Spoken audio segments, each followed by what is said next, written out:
Ẹ̀yin tèmi báwo ni ṣó ń dùn ṣó ń dán báwo ni gbogbo nǹkan? Happy Sunday.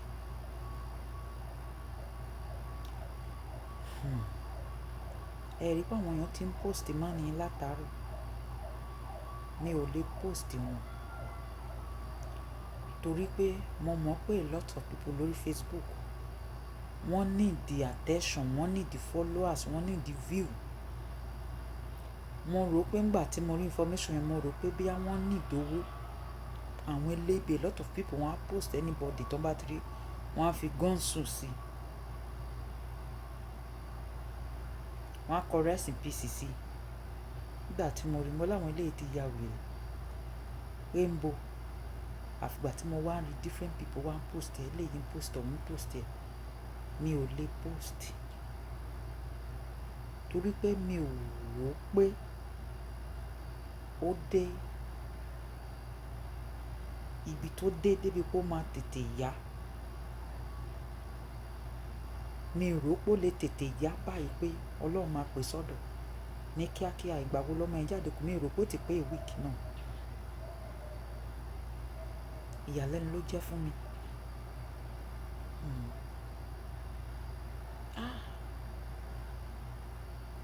Àánú ọmọ rẹ̀ yẹn ló ṣe mí o. Ó fi tara sọ̀rọ̀, ó fi tara kí mi ì kúkú mọ ọmọ ògógó kankan. Mi ì mọ̀ but mo kàn máa first time tí màá rí ọmọ rẹ̀ ní girl yìí. Mo kàn máa rí ògógó nínú fíìmù tí mo máa ń wò. Mi ì bá pàdé rí physical. Pé kí n rí sójú báyìí physical mi ì rí rí. Àwọn èèyàn jàkànjàkàn nínú àwọn òṣèré gbogbo wọn dẹ̀ ń ṣe kí ni wọ́n ń lọ bẹ́ẹ̀.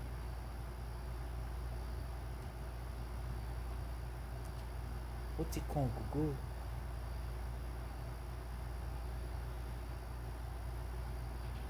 Ọlọ́run ló mọ ẹni tó kàn lọ́la. Ọjọ́ kan ni Ọlọ́run máa sọ pé àkókò tó máa bọ̀. Ǹkan tó kún fún èmi àti ìwọ ni pé ká ṣe rere. Ẹ jẹ́ kí ọwọ́ wa kó mọ́ nítorí ó lè máa jẹun. Kọ́lọ́jọ́ sọ pé ẹ̀bà ó ti bù kíní ó ti bù kejì. Ó sọ pé ẹ̀kẹta yẹn ò lè bù kó dẹ̀ gba bẹ̀ lọ sọ́run. Àwọn ló ń jẹun lọ́wọ́ ni. Àmọ́ a ní kú léwe o, a dàgbà darúgbó. Ẹ jẹ́ ká ṣe rere o. Ẹ rí bí ògógó. A lot of people ló jáde nítorí tiẹ̀. Àwọn Muslim míì wọ́n lọ ń ṣe prayer. Àwọn míì lọ sórí òkè nítorí ògógó. Tó bá jẹ́ pé wọ́n close mọ́ wọn rí pé ó jẹ́ èèyàn gidi ṣé wọ́n lè sọ pé wọ́n ti torí ẹ̀ ń lọ sórí òkè àbí wọ́n ń lọ àwọn Muslim ń pray. Mi ever rò pé ó lè yá. Báyìí kàn sọ fún mi pé ó yá láti kú bẹ́ẹ̀ yẹn. Mi ì rò láyé. Nígbà tí mo rí àwọn tó post ẹ̀ mo fún wọn lépọ̀n títí mo rí lórí Punch, mo rí lórí BBC. Ẹ̀rù wá bà mí.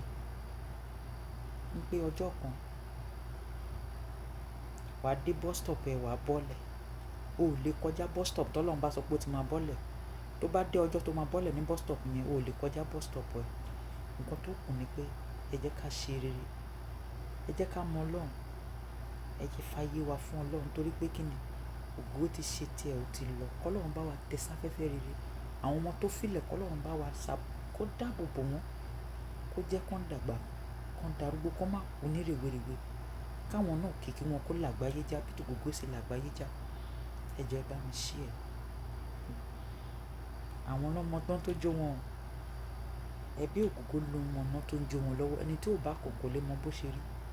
Àwọn náà mọ bí tí iná ti ń jó wọn. Ire o.